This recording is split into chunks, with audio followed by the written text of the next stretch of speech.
পার্থক্য থাকবে, কিন্তু আমাদের আদর্শে কোনো পার্থক্য নেই। আমরা সবাই বাংলাদেশ জাতীয়তাবাদী দলে বিশ্বাসী, সুতরাং আমরা হাতে হাত ধরে কাজ করতে চাই। আপনাদের সাংবাদিক ভাইদের মাধ্যমে আমি অনুরোধ করব, আমাদের দলীয় যে সকল নেতাকর্মী আছেন, চলুন আমরা একসাথে কাজ করি, একই প্ল্যাটফর্মে দাঁড়িয়ে কাজ করি, শেরপুরের মানুষের জন্য কাজ করি, শেরপুরের উন্নয়নের জন্য কাজ করি।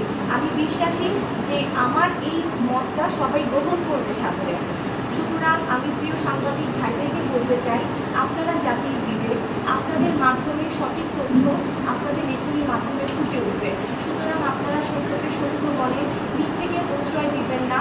আমি চাই যে আমাদের শেরপুরের মানুষ যে স্বপ্ন দেখছে, তারা তাদের অধিকার আদায়ের জন্য যে ভোটের স্বপ্ন দেখছে, একদম সুন্দর, সুষ্ঠু, নিরপেক্ষ, অংশগ্রহণমূলক নির্বাচনের মাধ্যমে তারা তাদের সেই স্বপ্ন পূরণ করুক। আমরা গণতন্ত্রে বিশ্বাসী, আমরা শান্তিপূর্ণভাবে আমরা চাই যে একটি সুন্দর নির্বাচন হোক এবং সেই নির্বাচনে আপনারা সকলে আমাদের পাশে থাকেন। সেই প্রয়াস ব্যক্ত করে আমি আমার বক্তব্য শেষ করছি।